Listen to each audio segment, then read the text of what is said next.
live from New York. It's a show that is mostly off of vacation. Two people are definitely off of vacation. I'm on vacation. You are? Where are you? Where are you? We're here. Are you this upstairs? is off vacation. We're here. Here in studio. We are. I'm straight. I didn't even go on vacation. I was in the LA offices working, meeting with executives, hobnobbing for our show. I'm stranded. Well, you guys look you know what? and rested. I'm haggard. We had Pato O'Ward is coming up on the show. We did a little pre-tape with Pato O'Ward. You know what the key is? Pit stops. You take a break and then you come back full speed. That's right. That's what me and Brew did. That's We right. took a break, come back full speed. You worked and then you're like, now you're still, I need new tires still. Literally said, I got to go buy new ties. It's a blizzard. They canceled all the flights. We stayed in a hotel last Philly night. and walk in. You know what I had for dinner? Bottled water. Okay. We drove through 2 feet of snow to We get did. here this morning. Today, USA wins gold. What does this mean for USA hockey? Jack Hughes, and am I now a New Jersey Devils fan? Maybe. Oh. Meanwhile, IndyCar opens in St. Petersburg this Sunday. Pato O'Ward joins us in studio. We pre-taped that one, and it's excellent, so stay tuned. And finally, 10.5 wins projected for Sam Darnold, Drake May, Patrick Mahomes, and Lamar Jackson. Who goes over, who goes under, and the surprising take that is in store for one of our. going to take the Pats under. It's a surprising take. It's a tough sounds one. like He's going to take the Pats under. Don't give it away. I already said we pre-taped Pato O'Ward. I don't want to give too much away. But there is a surprising take about the over-unders. If they go under that, they're probably not making the postseason. 10-7 doesn't make it? Depends how you feel about the Bills. Well, I feel good about the Bills. Alongside Chris Broussard, I'm Kevin Wildes. Nick Wright is in somewhere. We're starting in Los Angeles. Sorry. The Lakers unveiled a Pat Riley statue, and J.J. Redick's squad honored him with standstill play. Hello. Jalen and Pritchard both hit for 30. The Lakers only put up 89, Brew. It was the fewest points for a home game in LeBron's Lakers tenure. Here's Luka on the game. Yeah, I think they were very physical, but they were playing great defense. So we need to do better on offense. We scored 89 points. That's not like us. So we gotta be better. Okay, Brew. How much faith do you have in the LA Lakers? None. None. Zero. Okay. As far as winning a championship or getting to the finals, none. All right. They are obviously OKC, Denver, Minnesota, and San Antonio are all on a different level than the Lakers. Yep. As of now, the Lakers in the first round would play Houston. They could beat Houston, which is having its own problems. But there's a second round ceiling on these Lakers for a few reasons. Number one, this is not a revelation. This is not going to surprise anybody. They can't defend. Okay? They just can't. And so young, energetic teams like OKC, like San Antonio, even like Boston yesterday, that play hard, that play with a lot of energy and fire and athleticism, give them trouble. The Lakers are ranked 24th in the league in defensive rating.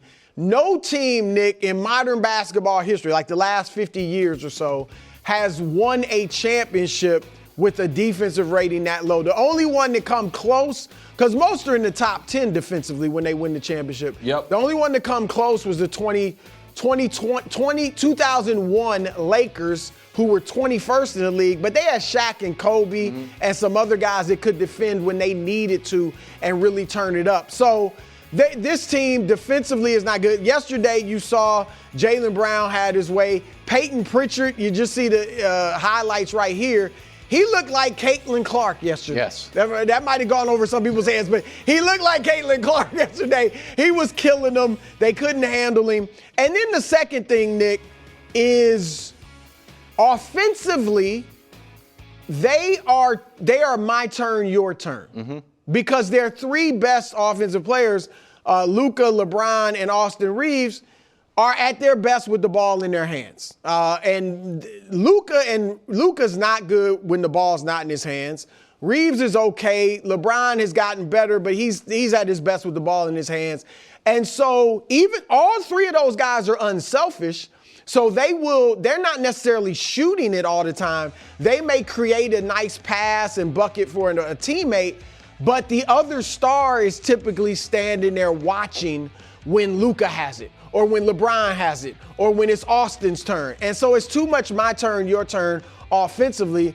And good defensive teams can guard that, and you saw that yesterday. So, their second round ceiling, that would be a good finish for them.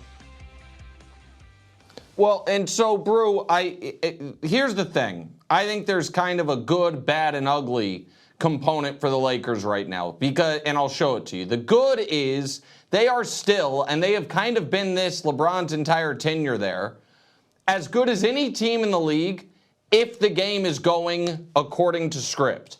They are the best team in the league when leading after 3 quarters. And this is something they have been 3 times in LeBron's tenure since he's gotten there, where they've just been the best at this. And so when the game is going the way they want it to, they haven't lost. They're 25-0, and the other teams on this list who have more instances of it are some of the best teams in basketball. So that's the good. That is, if it's close late, Luka or LeBron can out-execute the opposition. But the bad is, over the course of the entire season, when they play Western Conference contenders or Western Conference playoff teams, they don't do well. They are 9-13 against teams 1 through 10 in the West, and they get beat pretty soundly. And KW, when they play the best teams in the league, either conference top 4, they get bludgeoned. Yikes. And that is just evidence. They're just not that class of team. And this is where my frustration grows immensely with the roster construction, because the idea that, well, when LeBron leaves, they're going to be able to, in one offseason, totally revamp the roster. I don't know if that's realistic, which then makes you wonder, wait, like, how many years of Luka Doncic's playoff prime is going to be squandered? And I'm not saying Luka's a perfect player, Brew. I understand he has his limitations, but this team to me is, as you put it, drawing dead against any legitimate championship contender in a playoff series, which means they're drawing dead maybe in round 1, but certainly after round 1. That's what the season has shown us. Can I show you, get your reaction to this play, Brew? So first, Hobbs, can you show just to expound on how bad defensively the Lakers are? And you mentioned 24th defensive rating. Everything is bad. Out-rebounded last night, too, and granted, there's a little foul trouble, or Jackson Hayes left. But everything is bad. But so it's like, maybe it's roster construction. Maybe it's just not how they're built. It's also an element of what you like to say, Brew, like want to. Yeah. So this is the clip that's kind of going around. Luka makes a 3. He makes this. So there's not a ton to complain about. This makes it 40-39, and then it's just a breakaway for the Celtics. So it's frustrating to watch Luka. They had 3 techs yesterday, and I know, Tatum put his hand through the basket, and JJ Redick was furious about it. But there seems to be a lack of, want to on defense. Is that fair, bro? Yeah, I mean, look, I think good defense does begin with want to, as you said, with tenacity, with energy, with just the desire to do it. But there's also technique. You need a certain level of athleticism and strength. And look, their problem defensively, and that's just a bad look for Luka, and he's done that throughout his career, has complained to the officials. But their problem defensively is their 3 best offensive players aren't good defenders now. And LeBron, just because of age, Reeves is not a good defender, Luka is not a good defender. They can get better just by trying harder, by communicating and talking more. But even still, they're not going to be great. And it's not a well-constructed roster because they just got Luka last year, and he's a difficult player to build around. And they haven't really had the time or the chances to really build around him perfectly. So I agree, Brew, they haven't had the time to do it perfectly, but this seems haphazard. And this is where I want to divorce. I know when people hear me talking about the Lakers, they associate it with, LeBron and his ability to win.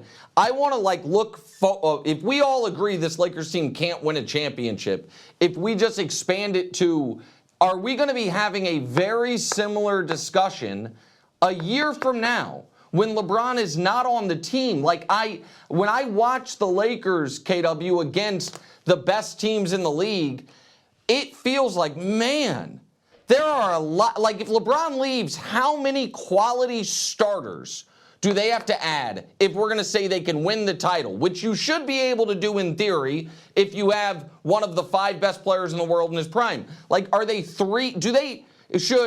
Is a championship level Lakers team next year Luka, Austin Reeves, and 3 starters who are not on the roster?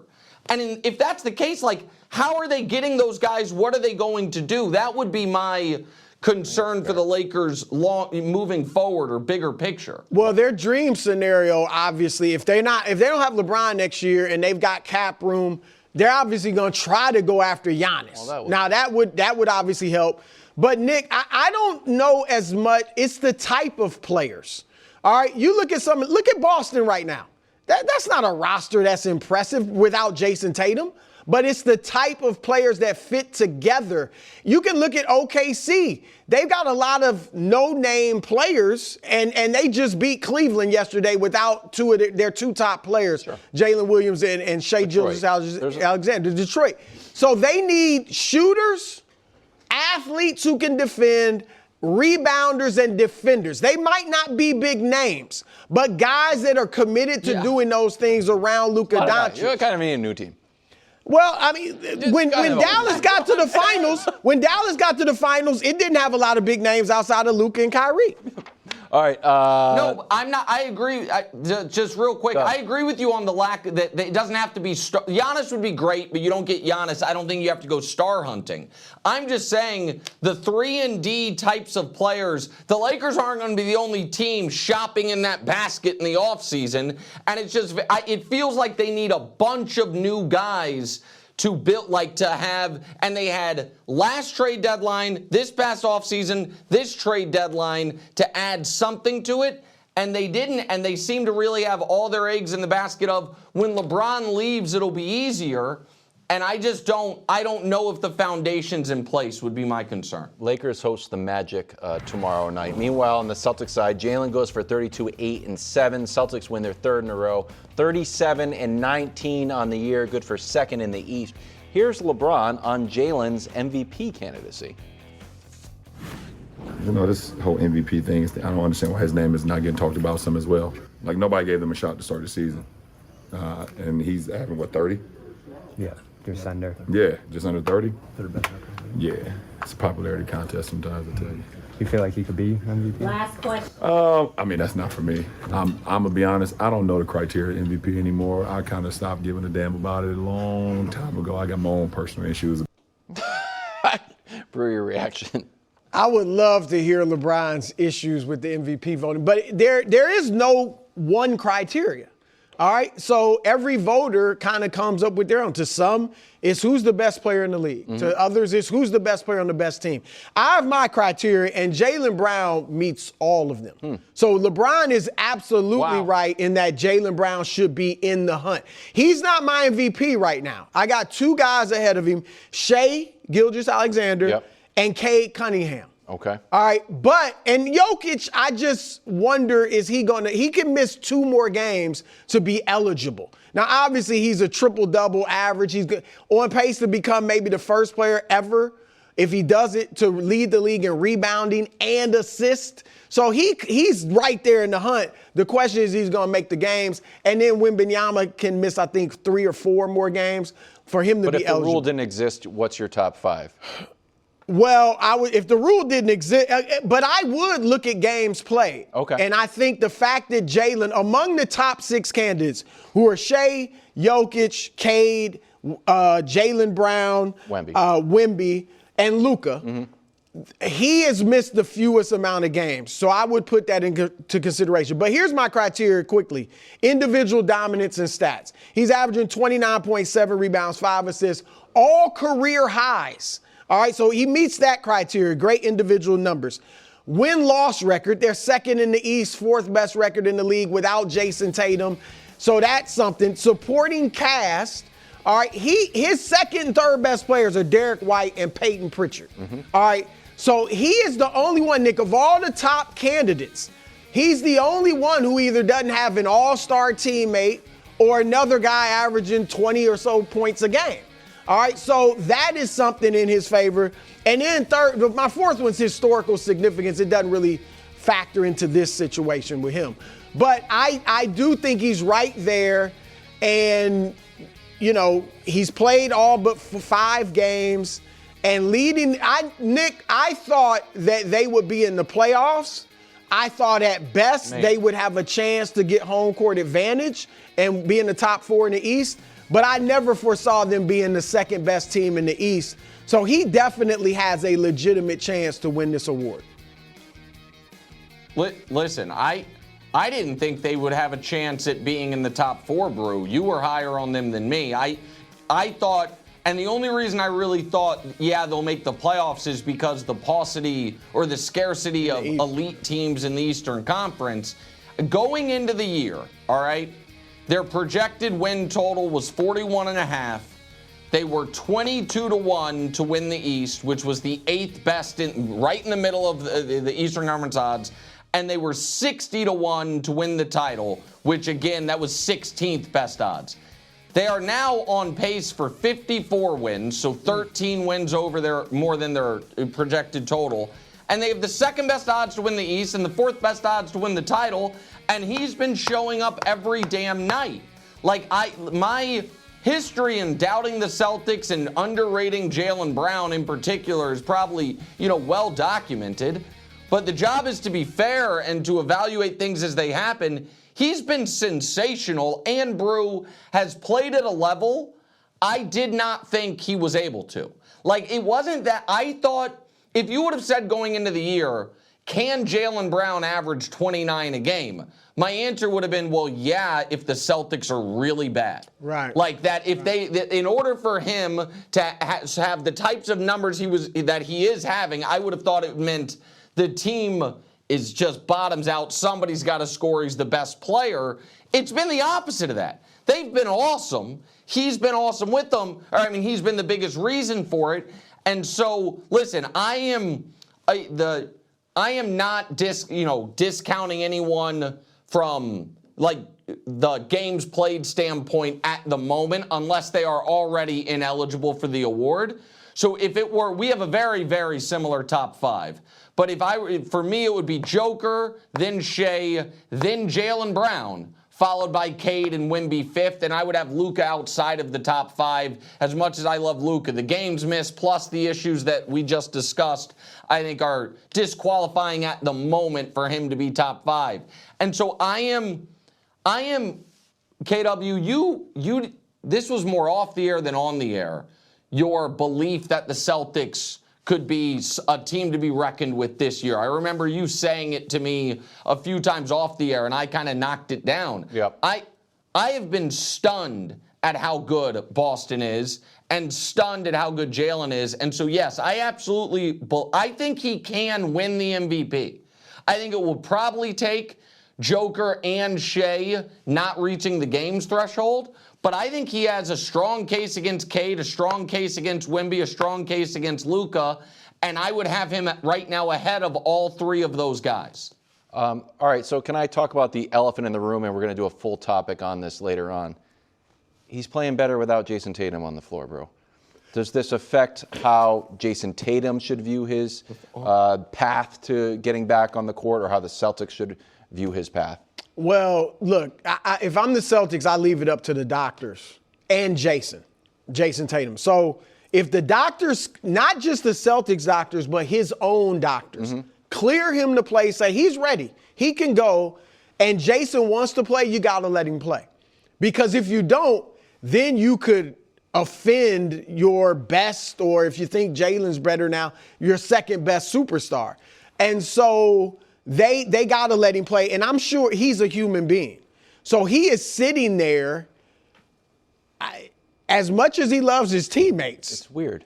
you don't want them to win the freaking championship without you. It's a little strange. Or win the East without you. It's a you little know? strange. And so let me quickly say this, because this kind of, I think, answers LeBron's question. Mm-hmm. Why isn't he being heard of more? Because ESPN does their straw poll. They do several for MVPs throughout the season.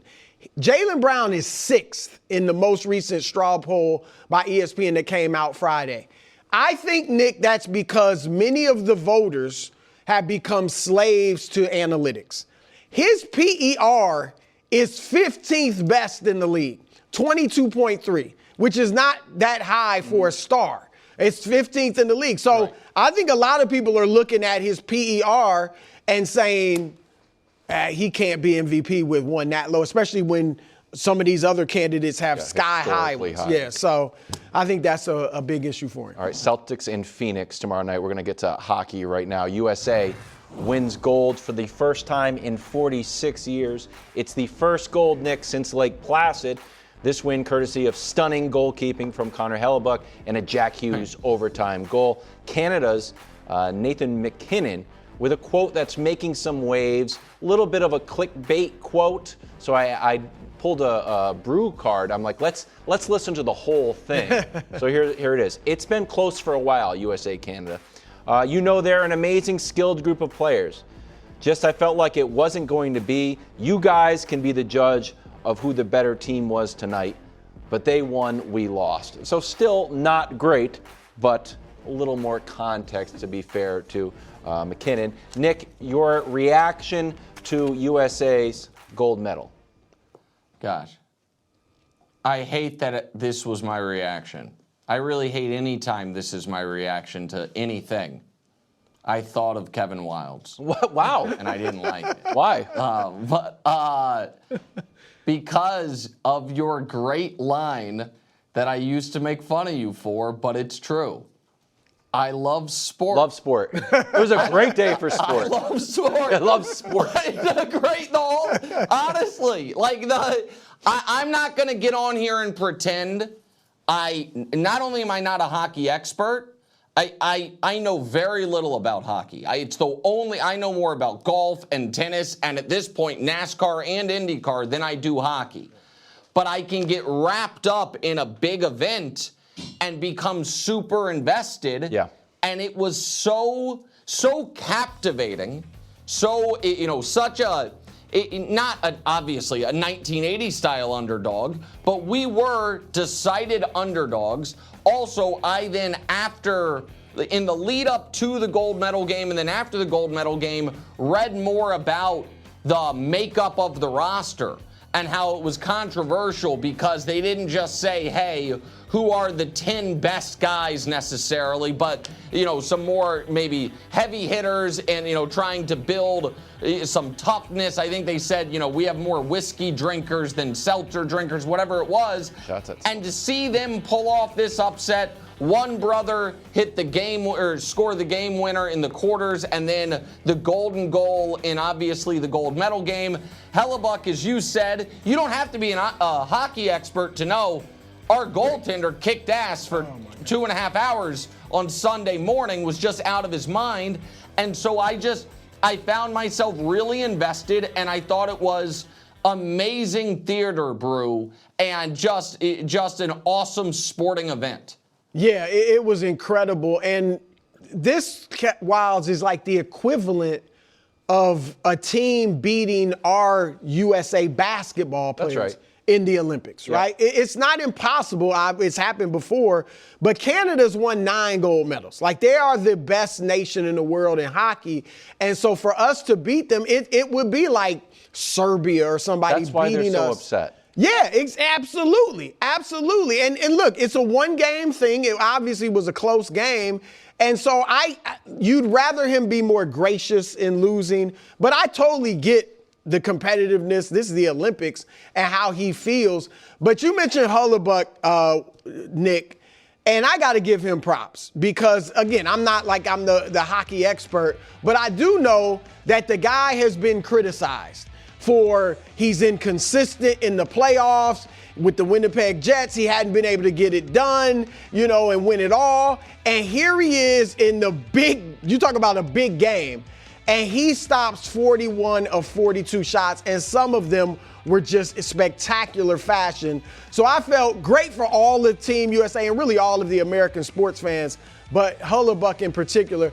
And can I say this quickly? Yeah, go. Because I've been into the Winter Olympics. We obviously talk more football, NFL, basketball, NBA than anything else. But these athletes, not just the hockey players, the skiers, the speed skaters, the figures, like they are, and I'm thinking particularly skiers and the speed skaters, they are incredible athletes. And they only get highlighted in America every 4 years.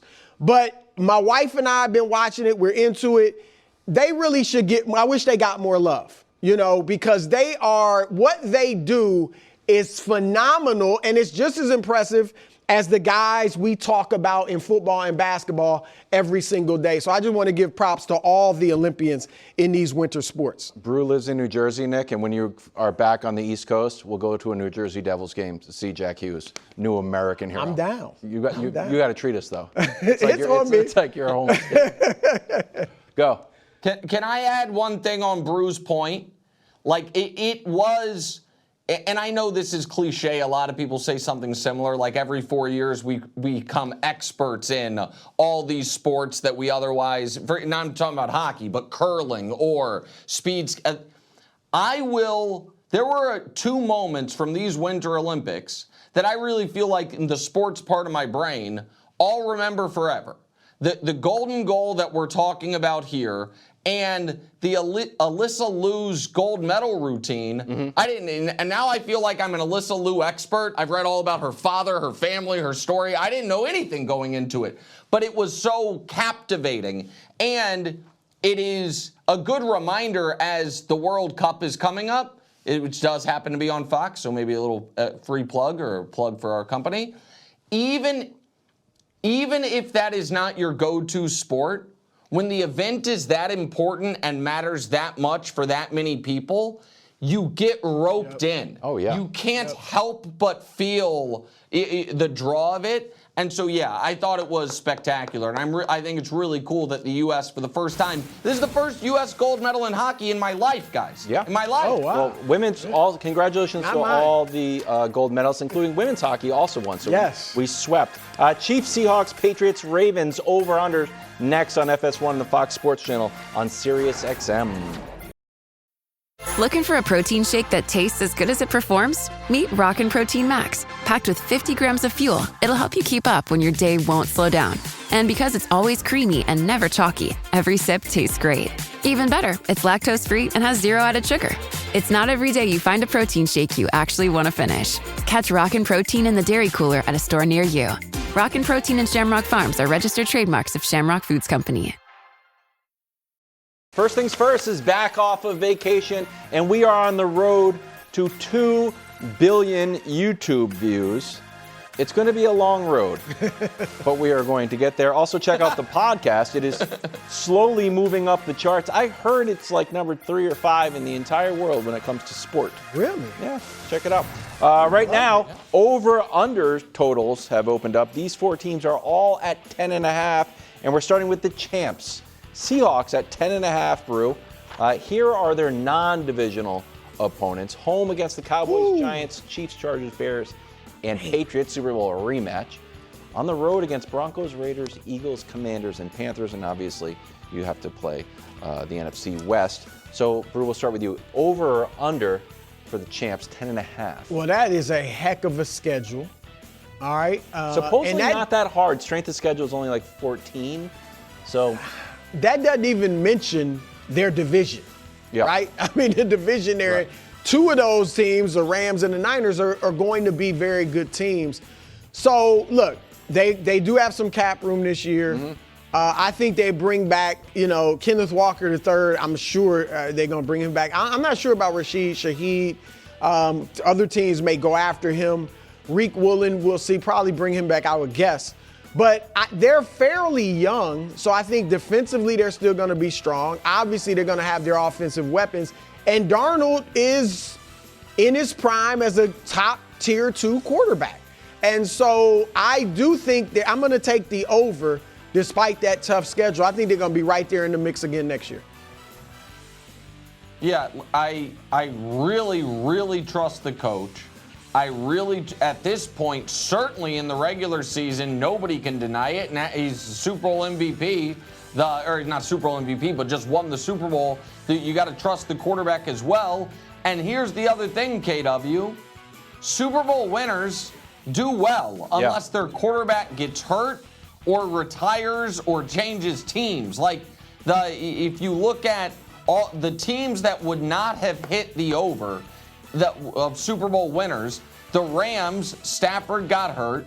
The Eagles, it was a weird one because Foles was a backup who won the Super Bowl. Sure. And Peyton Manning retired with the Broncos. So Super Bowl winners, while only the Chiefs have actually defended the title in the playoffs, all the other ones have made it back to the playoffs unless their quarterback got hurt. So yeah, I think Seattle is really building something. And the other piece of it, we didn't talk much about him at all, but last year, or the year before last, I guess, in Mike McDonald's first year there, they won 10 games. True. They're one of the only teams since the playoffs have expanded to 14 teams to win 10 and not make it. The other thing I like, a big margin of victory guy, they were plus 191. Yeah. So I've always got my antennas up for teams so that we're barely squeaking out wins like the Bears. But teams that were blasting teams consistently, and we know that defense is going to be good, very confident in the Seahawks. 14th toughest schedule officially, but that also is because the Chiefs' win total is down. We actually think that they're better than they were. Next up, the silver medalists. Then we got Patriots. Not an easy schedule this year. Ooh. And after going undefeated on the road last year, this upcoming road schedule looks brutal. Nick, we'll start with you. The Patriots have the 6th toughest schedule. Look at the road. Bears, Lions, Chiefs, Chargers, Seahawks, Jags. Yikes. 10.5 for the Patriots. Yeah, so here's the thing. Obviously, that schedule's brutal. So they go from what was the softest schedule this millennia. Forget this century. This whole millennia, it's the softest schedule, bro.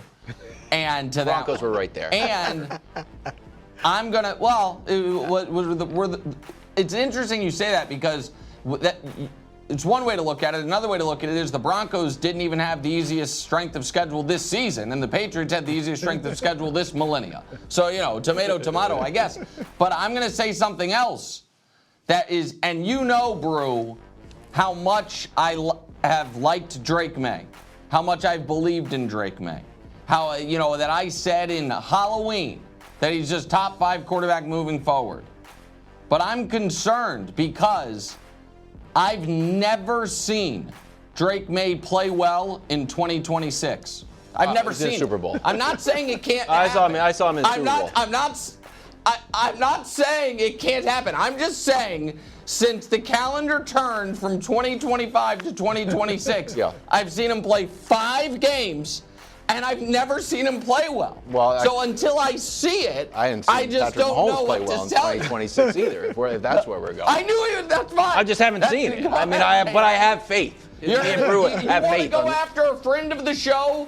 You're going after a friend of the show. You go right ahead. Drake May's a friend of the show. Really? Drake May's been on the show? He doesn't have to be on the show to be a friend of the show. A lot of people haven't been on the show. Whit hasn't been on the show.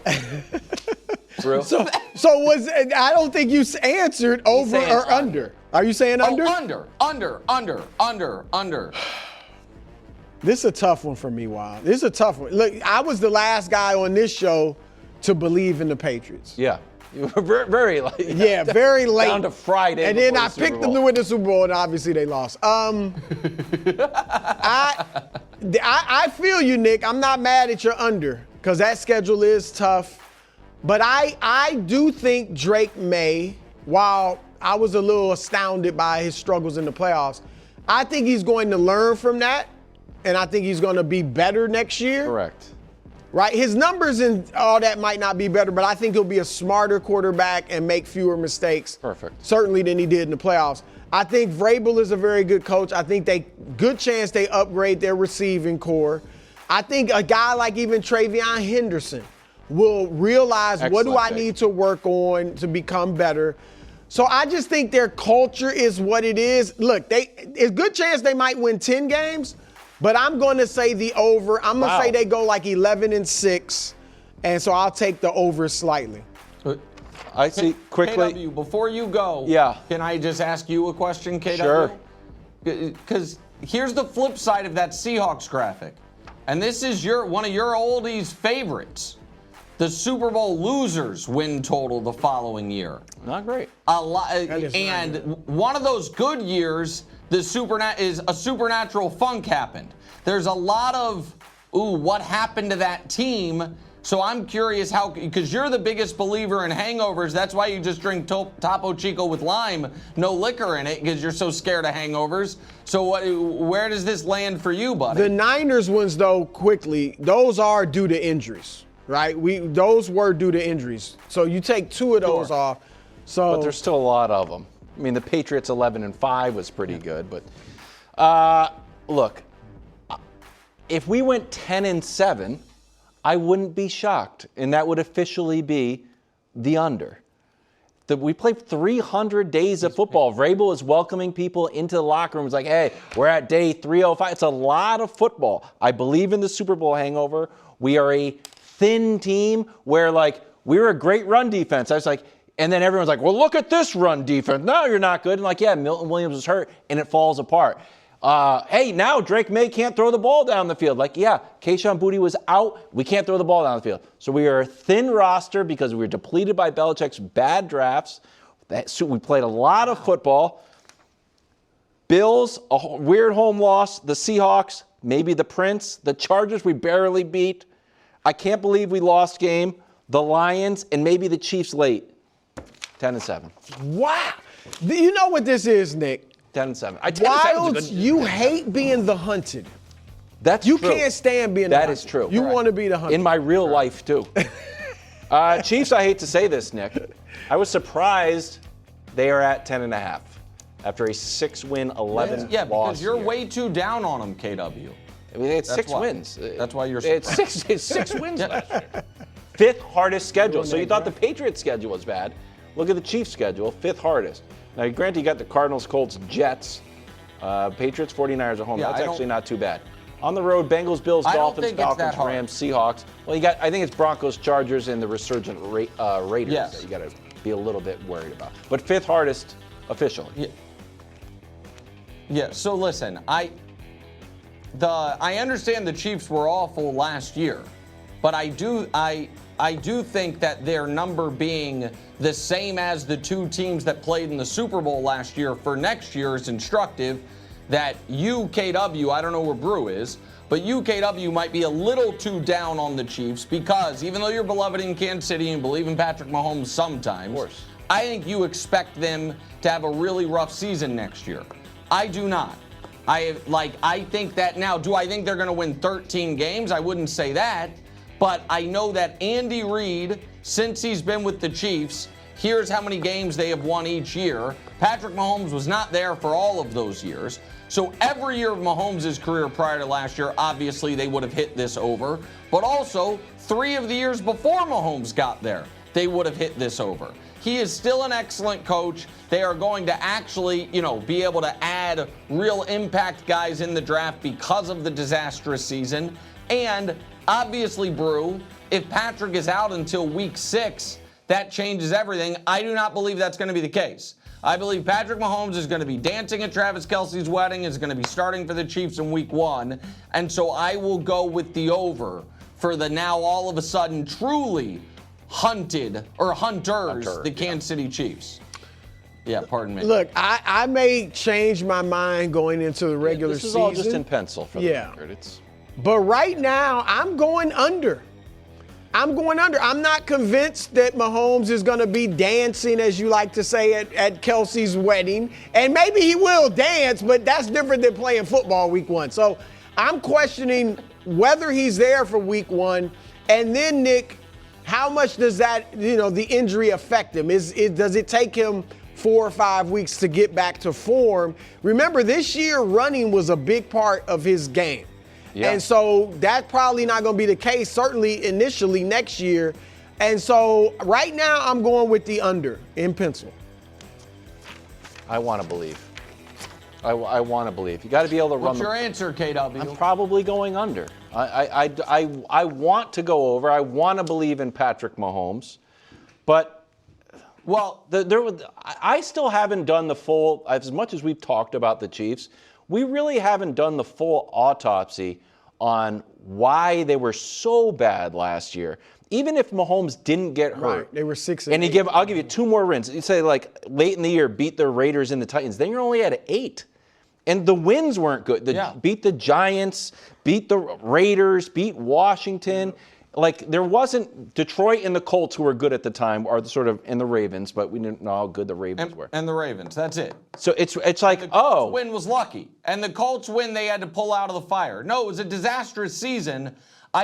But here is the reason why I think, KW, I am more confident that you will end up taking the over than Brew when it's actually time to make predictions, because you do not believe in Bo Nix and you do not believe in the Chargers. Like you used to believe. I started to believe in the Broncos. I started to believe in that Broncos defense. No, did you see them against the Patriots? Holy cow, they came play. Weirdest and most wonderful plays of the whole week.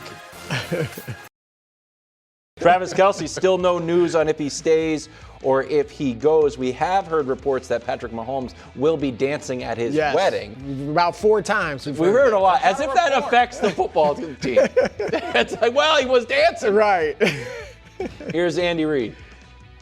As long as there's communication, good. That means people want to move forward, and I think that's where Travis. I'm not trying to put words in his mouth at all, and I try to give him some space here. He's been doing this a long time, and he can sort all that out as he goes forward. But we're proceeding with that, and there is communication going on. So here's the thing, Nick, and I know you know this, but it feels like a narrative run wild. For Travis Kelce, he did not have a good year. For a tight end in the National Football League, you would take those numbers from anybody else. He's almost penalized for being Travis Kelce. So do you think he helps the Chiefs offense? I feel like it's kind of an obvious question. Yeah, I mean, but I'm glad. I think it's an obvious question for our show, but I'm glad we're doing the topic for the exact point that you made, KW, which is allow me to mix metaphors a bit, Brew, and invoke. And again, Kelce is not Michael Jordan. He might be the Michael Jordan of tight ends, but he's follow me here. There is an element of Michael Jordan as a wizard to Kelce last year in particular with the Chiefs, where he is so far removed from his own personal height that the general public thinks he is worse when you're stacking up players at his position than he actually is. If that makes sense? Yeah. He is still pretty clearly one of the 5 best tight ends in football. Now, will he be at 37? He was at 36. And so here, just a couple quick numbers before I give it to you, Brew. In the last decade, there have been 3 seasons of a 35-plus-year-old to have 800 or more yards. Travis Kelce last year, Travis Kelce the year before, and 1 Larry Fitzgerald season. Now, when you make it a 37-year-old, that has only happened 7 times by 7 guys ever, I should say. But the last one was Tony Gonzalez. Yeah. Same position, and a guy who obviously was a Falcon at the time but played with the Chiefs for a long time. By the way, Jerry Rice.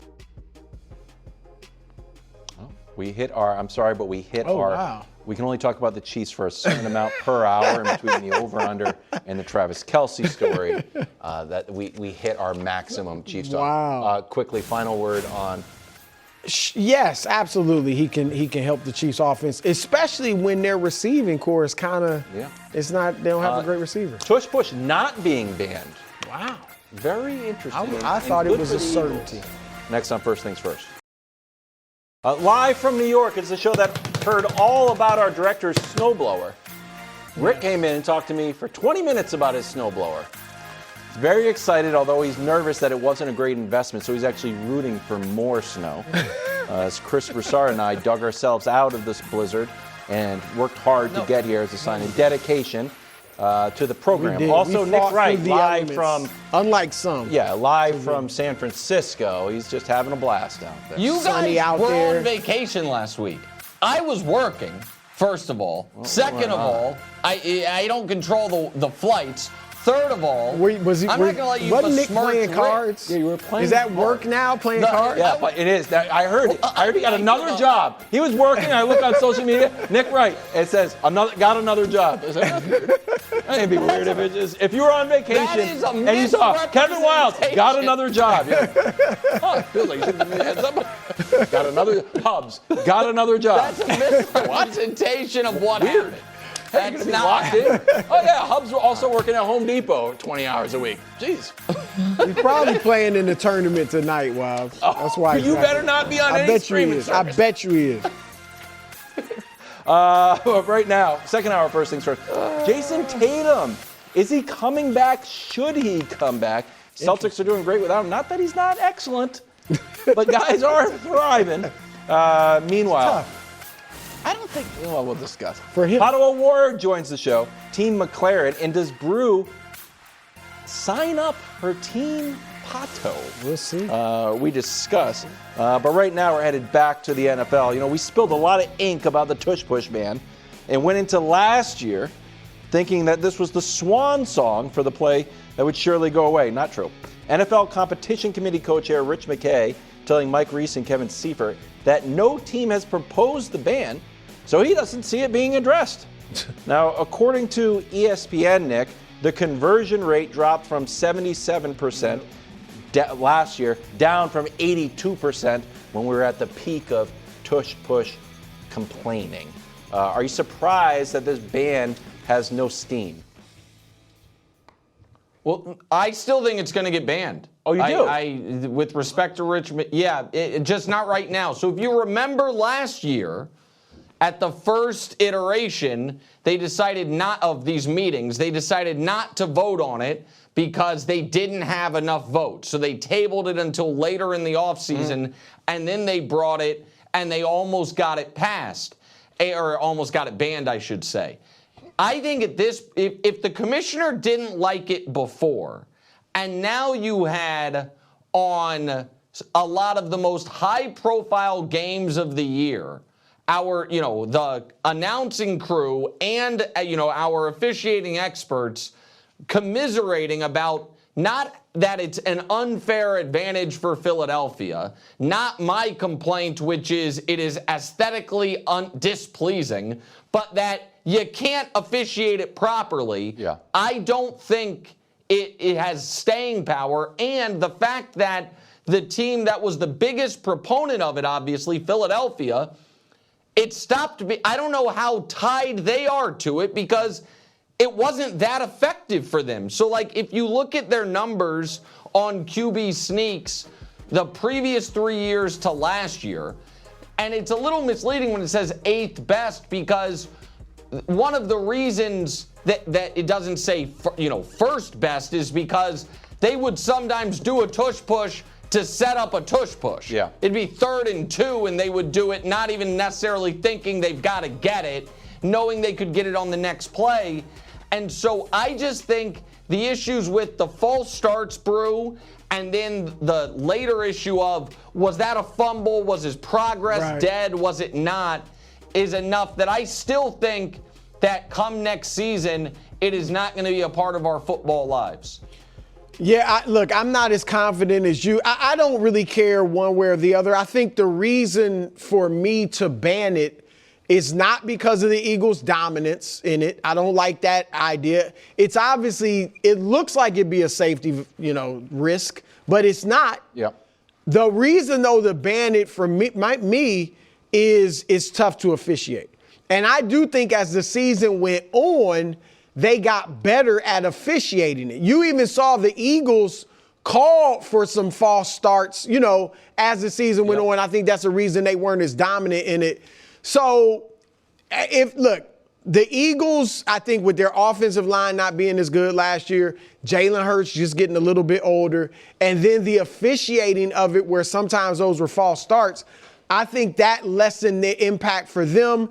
And now teams aren't that concerned about it. It does, to me, Nick, show that the concern was they're too dominant. They're too good at it. Yes. We can't stop them from doing it, so we want to ban it. And now that this year they weren't that good at it, nobody seems to care. So we'll see what happens. Can I ask you one question, Nick? And I know you mentioned like Troy was very big and just kind of loud about it being hard to officiate. Remember, he was like, I don't know what to do. And I think the rules analyst was like, I don't know. And it felt like that was a real sort of moment in the sand. Recency bias-wise, remember not that you remember my tweets, but like I was like, Patriots 4th and 1, Vrabel is punting. I have them all cataloged. Thank you. Vrabel's punting on 4th and 1, buddy. and I'm like, what are you doing? You got to go for it. But it's in the Super Bowl, does not go for it. AFC Championship game, Sean Payton decides to go for a 4th and 1, but doesn't do the tush push. They don't get it, and it turns the game. So it's kind of two somewhat big 4th and 1s that teams didn't even go for the tush push. Do you think that serves as a counterbalance for Troy's momentum to get it banned? No, I don't. No, here's the thing. It is, to me, less about whether or not, one team is great at it and more about there is my own issue that you guys don't agree with me on, which is totally fine, which is I just think it takes what had been a super exciting moment in a football game. Oh, man, are they going to get this or are they not? And turns it into a rugby scrum that sometimes it's very clear they got it, and sometimes it feels like, well, this is just going to come down to a referee, Random is he spot. looking, left eye or right eye on it, and it left something to be desired. But the other piece of it that I think is kind of interesting, not to avoid your question, KW, and this is one of the reasons I hope it does come up for vote, is I wonder how Philly would vote on it. Because Jalen Hurts, to me, the most interesting thing to come out of any tush push commentary was the Amazon broadcast with Al Michaels and Herb Street. When Al Michaels, because he's Al Michaels and he can do what he wants, maybe revealed a little too much. And he was like, I think Jalen Hurts would vote against this thing. And as right now, where the Eagles are, where Sirianni to me is, less entrenched in power than he once was, is Jalen Hurts the most powerful person within that, football team? And does he like this play?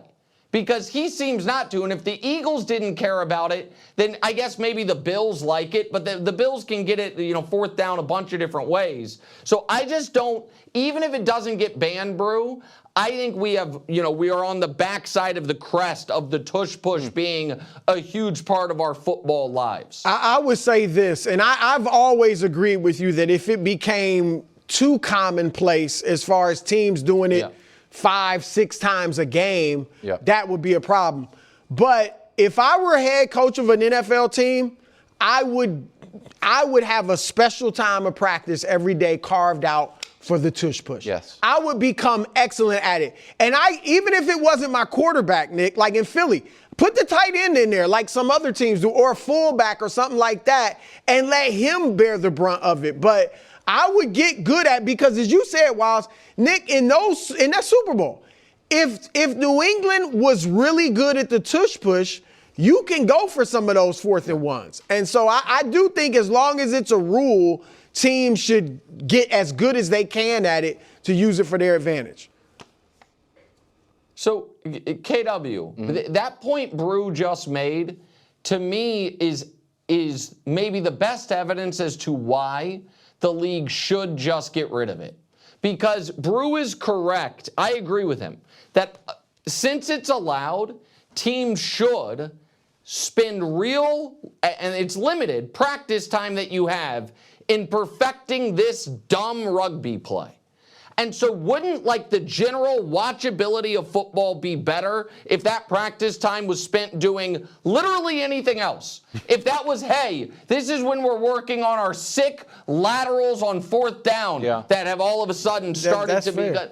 Just from a what? So I agree with Brew that it is smart, But it is. That's if why every it's team incumbent was to me doing on the it, league right? If every team was doing it on Yeah. 4th and 1, it would be a little boring. And they making it 85% of the time.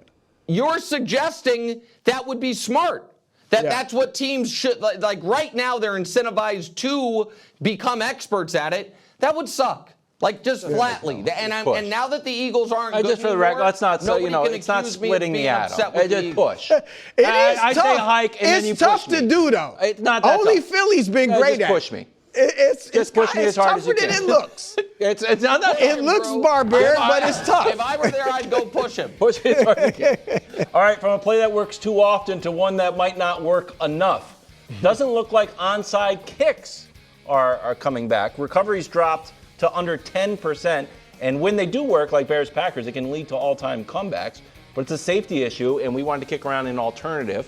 A few years ago, the Eagles surfaced an idea of a 4th and 20 from their own 20 instead of an onside kick.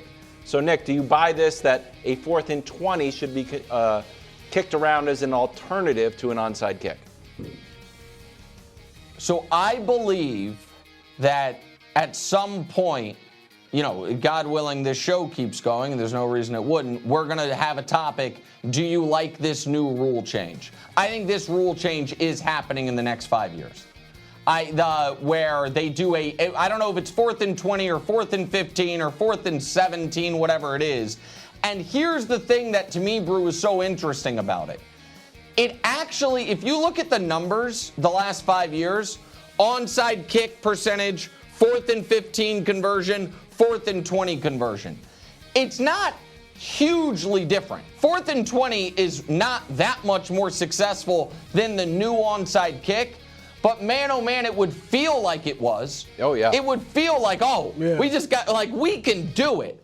And so I just think, again, I wouldn't want it ever to become a 1 in 3 chance, super easy. Because then the end of games would feel too arbitrary, and building a big lead early would feel less meaningful. Right. I would still want it to be very difficult, but I also would I think it's cooler if it is your best players deciding your 1 in 10 shot rather than whether or not your kicker has worked on these little trick shots that now you have to do for onside kick recoveries.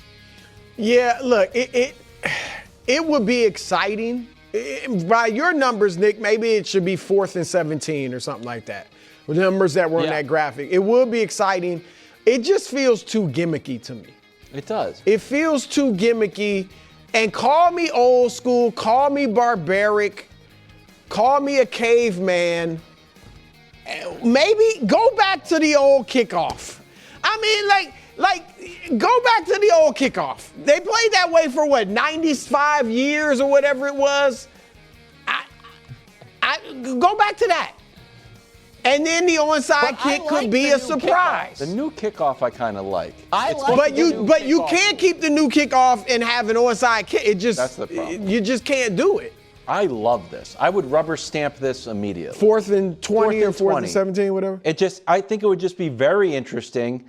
The problem is, Nick, I don't know how you test it. Do you do it in preseason? Baseball did these rules, and they did a little bit in AAA. Yeah. They did a little bit in spring training last year. So they get a chance to work out the kinks. You want to try it in preseason, but then guys aren't really trying stuff they don't want to reveal. Doesn't it feel like a gimmick, though? I know, but I want to try it, but I just don't want to be committed to it. For the whole year. But this is Brew. I guess my argument against it being a gimmick is the only reason the current onside kick is not considered a total absurdity is because we're used to it. Yeah. It would, if football was being invented and they were like, hey, there's a way to steal an extra possession. Yeah. It's like, what do you do? It's like, well, if the guy kicks the ball, it's got to go at least 10 yards, and then you can grab it and be like, that makes no sense. You bounce it off another guy. So, you peg it. So, KW, I'd be fine. I agree with you. I just think it's a cooler, more fun, more exciting, but keeps the fairness of a 10-point lead with 2 minutes left should be almost bulletproof. Not totally bulletproof, but almost bulletproof. But now it feels like your best guys have a chance to, steal a win.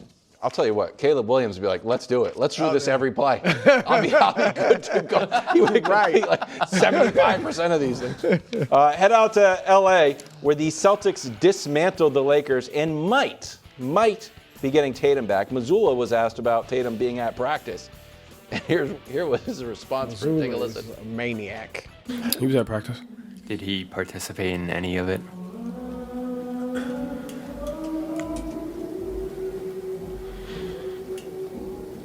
You don't want to talk about Jayson. When we asked you yesterday, you said you didn't know because you don't know what the practice plan was. Russ is uninterested in the situation. I think you guys asked him if he had practice with the team, and he said no.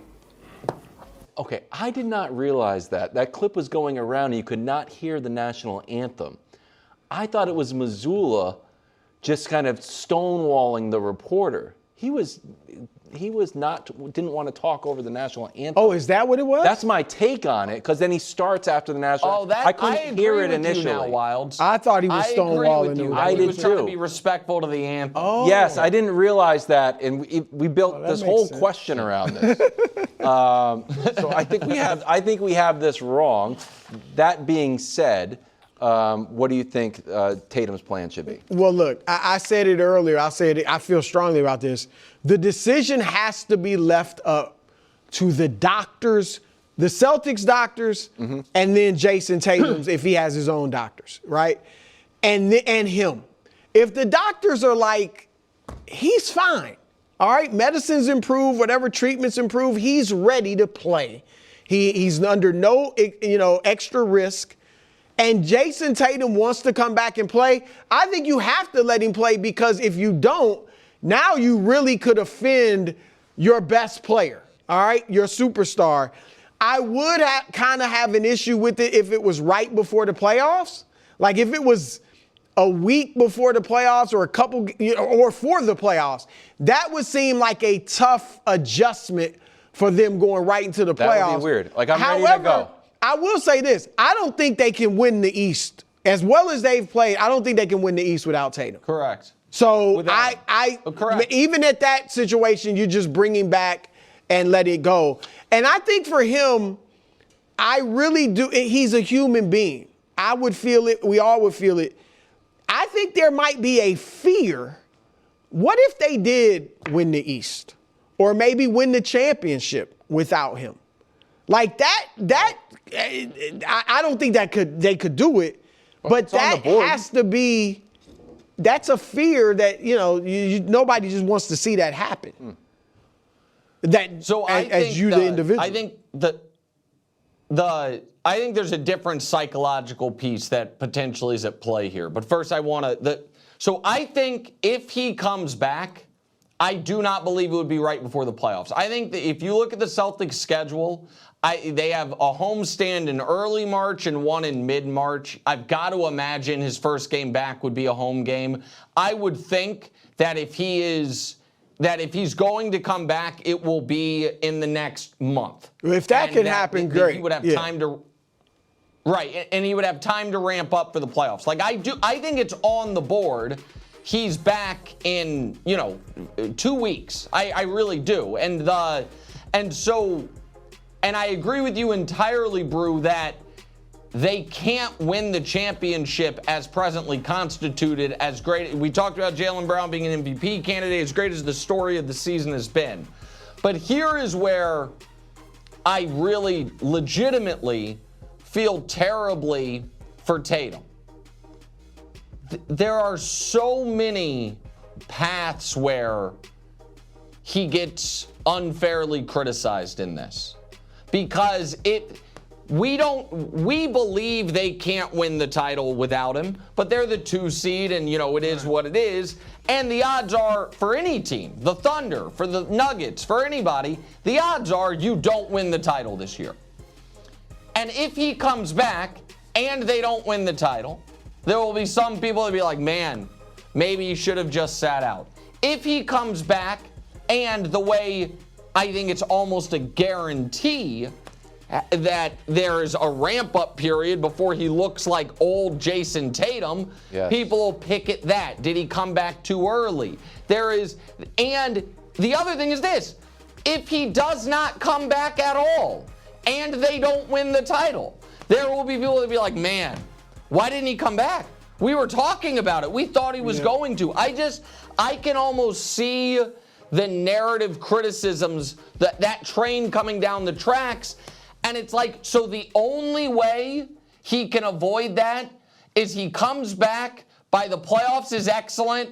They make the finals. And then, by the way, even there, by the time you get to the finals, like, hey, remember, Jayson Tatum, not a finals MVP, didn't win that last time. Like, there's just a lot of unfair. KW, and I hope I'm not speaking this into existence, but it feels like all of that is out there for landmines for him when he's trying to have a very quick turnaround from a devastating injury. As the editor of Hobble Watch, bro, I am not a doctor at all. And I have just Googled Achilles injuries just like every other sports fan. But I have a unique take. And I'm 100% right about it. An Achilles injury is a 2-year injury.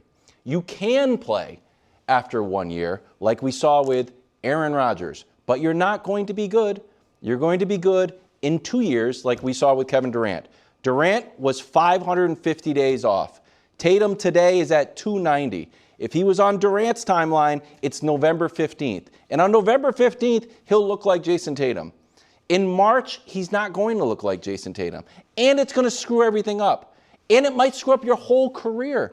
The smart thing to do is, who's been the most successful recent Achilles injury? It was Durant. He was out for 550 days. And he came back, and he's still Kevin Durant.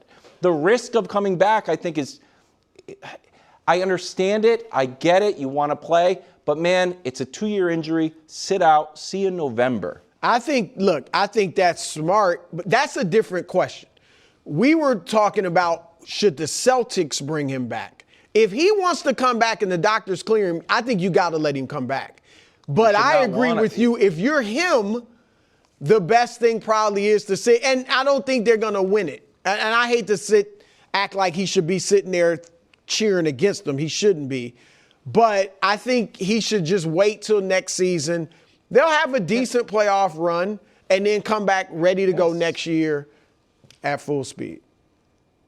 KW, can I ask you a question on that real quick? Yeah. Because you are mentioning instances of players coming back and not being themselves, but it's not like they come back and then suffer a different catastrophic injury because they came back, right? Yeah. So like if the doctors clear him, I do feel like there is an element of, if he is able to personally, and this would be very difficult, to set aside the athletic ego of, I'm not going to be all-NBA MVP candidate Jayson Tatum, but I am going to be helpful to my team. And maybe we win, because, Brew, do you agree with me that the Celtics with a 75% Jayson Tatum can absolutely win the East? Because I think that. I don't think Tatum has to. I think like if he's their second best player. What you're, yes. Yeah. So if you're, to your point, KW, like if he comes back and is, Rodgers is older, so it's the bad example, not apples to apples, but a lesser version of himself, I still think that might be enough to get the Celtics through the East, and then who the hell knows what happens in a finals. Yeah. I mean, and so, like, that is... I do think, too... They got Pritchard coming off the bench now. He's their second leading scorer. But I think that's set up. Like, if Pritchard is coming off the bench, that sets it up for Tatum to start. And it's not as much of a disruption because your second leading scorer right now, Pritchard, is not in the starting lineup. So that means that could be. So he's not starting. So you start him, but how much is he playing? Oh, he's going to play a lot. He's going to play his normal minutes. But, you think? Pritchard? No. I'm saying Tatum starts. If you have a starter playing 17 minutes? No. He's playing close to 30 minutes a night. Welcome back to a toasty episode of First Things First. It's nice and warm in the studio. It's snowy outside. Also warm in California where Nick is. Pro football talk. You know what? What? Is it not warm there? I tried everything. I booked a ticket to D.C. I was going to take the train in. Everything's canceled. There's nothing I can do. We figured it out. Wilds and I figured Mexico, it out. And Brew was in Hawaii. I was in Hawaii. Yeah, we're back. I wasn't playing cards, though. No. I wasn't. Just do the show. We are. Pro football talk, top 100 free agents. George Pickens, number one, had a great year. He's third in yards per reception. He had 9 touchdowns, 137 targets. He really stepped up when CD was out. Now, Nick, he might get franchise tagged. Cowboys might trade him. What should Dallas do with George Pickens? Not have traded for him. Oh. This is why you don't trade for George Pickens if you don't have a plan. Like, the Cowboys, I think, correctly believe, the history of teams that have 2 $30 million a year receivers, it's one team, and they have been arguably the most underachieving team of the last few years, the Cincinnati Bengals. So that's not great. And the history of paying guys who, before they get paid, have, let's call it, eclectic personalities, is scattered throughout NFL history. So that's a concern, which is why, in my opinion, trading for him was so short-sighted. Because if the season he just had, Brew, was not enough for you to be like, you know what?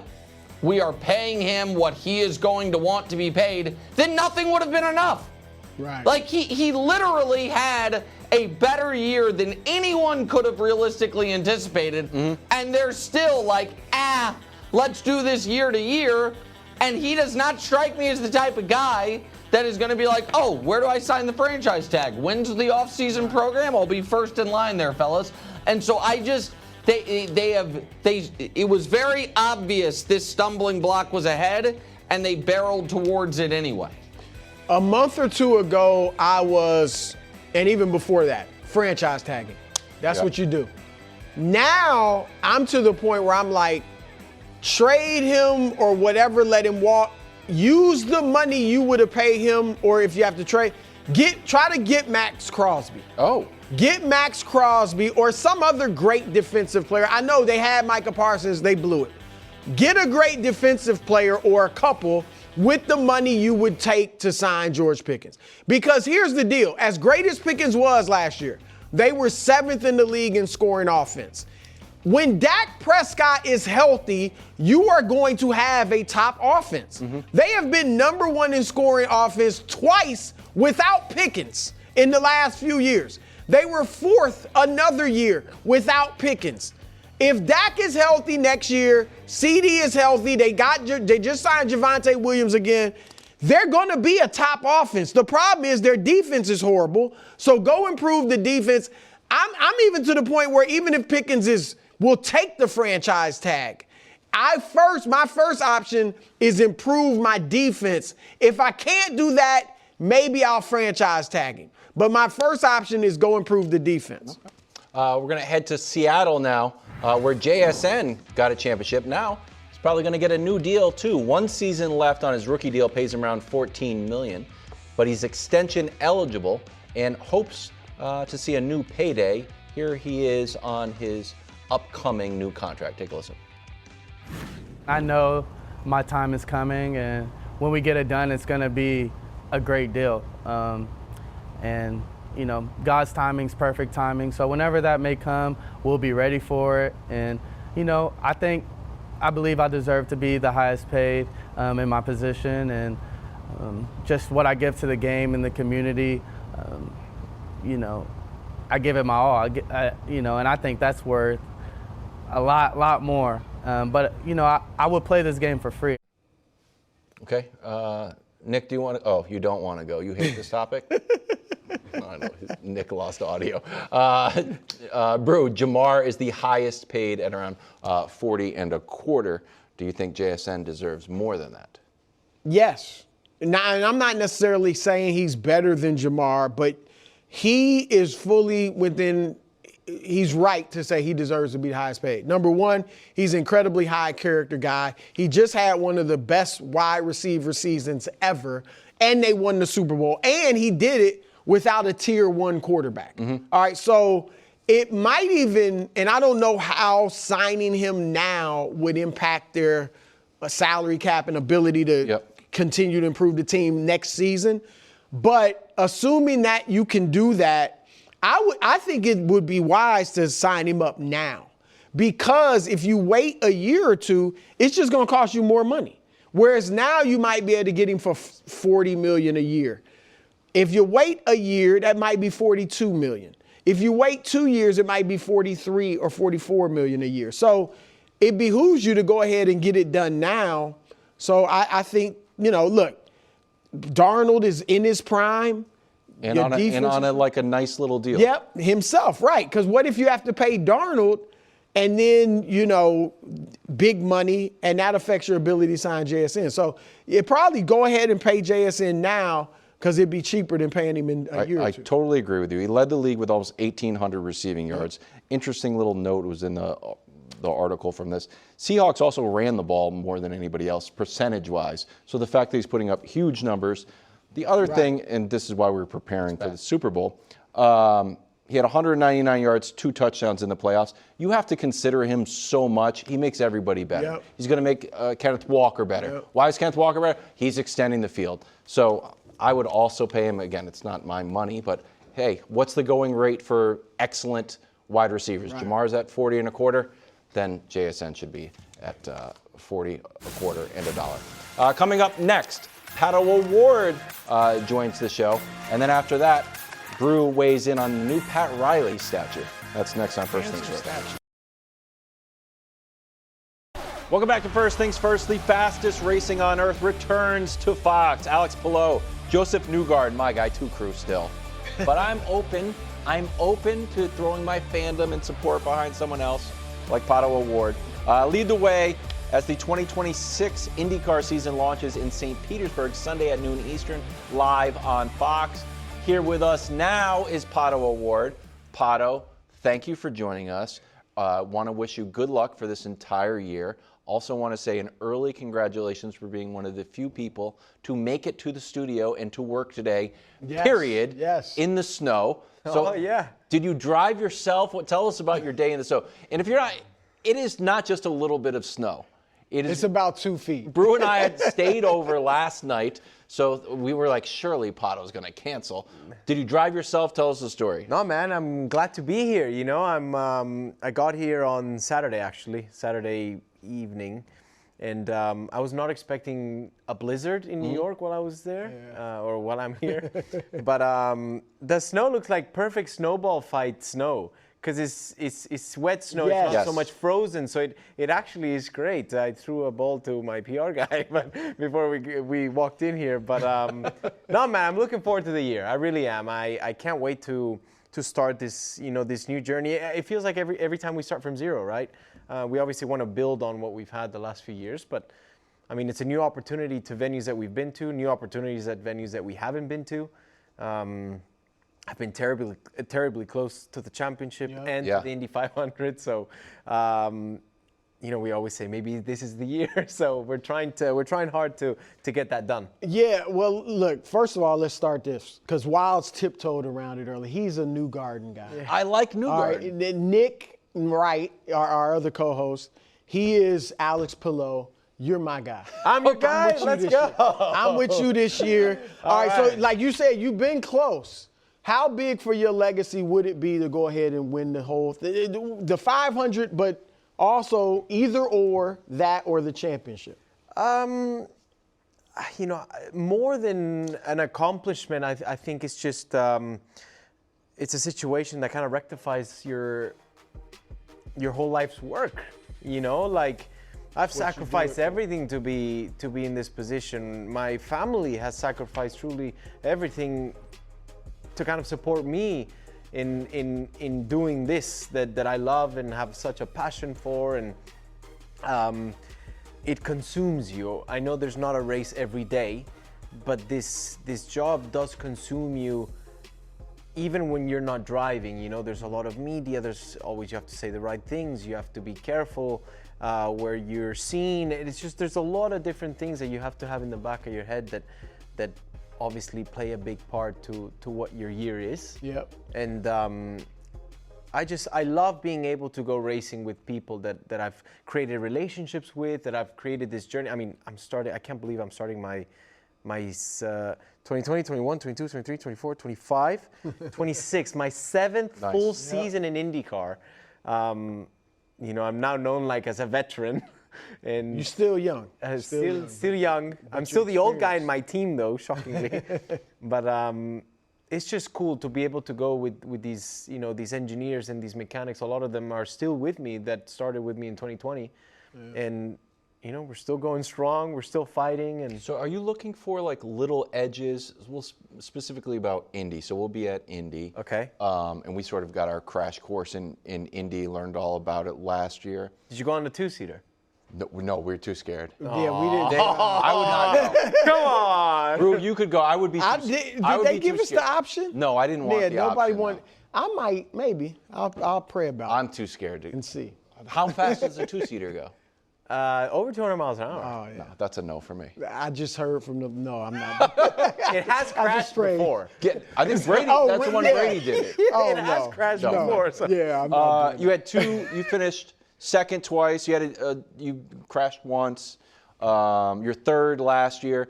Is this a case of finding little improvements around the edges, or when we were there, a lot of drivers were saying, you know, it's just Indy decides who wants to win on that day, and it's almost like a fate thing? You know, I do believe that luck plays a part, right? There's a lot of things that have to go right in order for you just to have a shot in the last stint. That's the most important one, to be positioned to be able to have that shot. Yep. But there's a lot that comes into the preparation, man. Like, a lot of these guys in the last few years that have won this race, they've been looking good all month. Like, they've been doing a good job all month. I don't think any of the cars that I've seen win or honestly, all the time that I've been racing at the 500, that's been like, oh, that was a fluke. Yeah. No, they've been really strong all month. It doesn't mean that you have to be the strongest car all month, but you have to be one of the strongest cars all month, or at least you have to be comfortable in your car. And that's what usually takes you to that opportunity to, like, you don't have to have that fastest qualifying car. Yeah. You just you have to have a good race car. You can start last and you can win the race if you have a good race car. And you're in the mix. You're like second. Like, I know you're not happy. Man, in 2024, the most time of the race, I was like 15th, 18th, 14th, and then we brought it to life the last two pit stops where we had a sequence where we had a massive in-lap on both of them, and we cycled to 5th. And then in some way, shape, or form, I found my way to 4th, 3rd, 2nd, and once we were 1 and 2 in line, me and Joseph, and your guy, then that really is just all about timing. It's all about timing it right. And I've been in an instance where you wait one more lap, yellow comes out, your opportunity's done. I went one straightaway too early, and I got overtaken 2 corners to go and lost it. So, man, I don't think there's ever a perfect decision, but you just have to make the one that you go with your gut. And at some point, if you're always in that position, you're bound to win it once. You know, and that's what I'm standing by. Like, I know how to position myself to win this damn race, and I'm gonna get it. So, a couple weeks ago, we were at the Daytona 500. Last year at the Indy 500. Was there a point in your life where you had to decide, do you want to go NASCAR, do you want to go IndyCar, or tell us how you ended up with IndyCar? So when you start racing, I would say both trajectories. You start in go-karts, you know. I've got friends that are in NASCAR, actually, that they also started in go-karts, so I think it's fair to say that's a good starting point for both. But then you choose a direction when you go to single-seaters or to more, maybe sprint cars and stuff like that, which is more the NASCAR route. I went single-seaters, open wheel, you know, downforce, cars with the wings, you know, because I always thought they would look cool. They do. And they're faster and they just sound better. And so that, to me, that's always what drew my attention. And that's what I went for. So for me, actually going into a NASCAR would be quite a new learning experience and a new challenge, because the way that those cars work and the way that they race, I mean, you don't see us bump drafting. Yeah. They do. Right. You know, and they're always two lanes. We sometimes have 2 lanes, but very rarely actually. It's not always. So you see a lot more single file, and obviously the cars are affected much more by the air. Right. So you kind of have to treat it like an airplane, but upside down for us. You know, those wings do the absolute opposite of an airplane. So I will say the challenges are absolutely different on each one, but I set my course quite early on. Yes. All right. Well, we've got St. Petersburg opens up noon on Sunday. Then the next week it's the Phoenix double-double. That's IndyCar with Saturday. NASCAR. So you should just give it a shot. You should just, maybe at some just point give it a shot. Just be like, you know what? After if you win the Phoenix, Indy 500, okay, so yeah, when they asked me, they're like, you know, when are you going to give this a shot? Or like Le Mans 24, and I said, Yes. I win the Indy 500. Once I get my first Indy 500 out of the way, then I can start, you know, where I can explore and see if I can, you can't go reverse. have a new experience. That's like how we talk about, you can't do, you know. Right. It's like, this guy needs to focus on Indy. Well, it's because I've done endurance racing before. I've done the 24 Hours of Daytona. I've done other types of racing quite a bit, actually. And I feel like my upbringing before I got to IndyCar was actually super mixed. Like I drove anything I could get my hands on. Where now I feel like I'm in a point in my career where I'm like, I'm very happy just focusing on IndyCar, because my off season is not as long as all the other guys, because I do a lot of the Formula One stuff. So I'm already pretty packed with 2 very different cars. I don't want to be disagreeable, but I don't totally think that's true, because I have seen you drive the trash car. Oh, the garbage truck. The garbage truck. That and Brew was wondering if he could have the new jumpsuit. What about those acting skills? Look at that. It's pretty good. That's good. So it's excellent. That's got a future. So Brew was like, "Can I wear this?" You know, the guys I root for, I wear the Ravens. I wear a purple robe for the Baltimore Ravens. When you show up, and you're my guy, so I might. Can I wear this on the set? You can wear that. I can wear this. All right, got your name on Brew, it. I got you a I've hat got one too. just like it. And a hat. Yeah. We're set. Pato O'Ward, 90 days till Indy, St. Petersburg on Sunday, then Phoenix the following week. Best of luck this year, Pato. I appreciate you guys.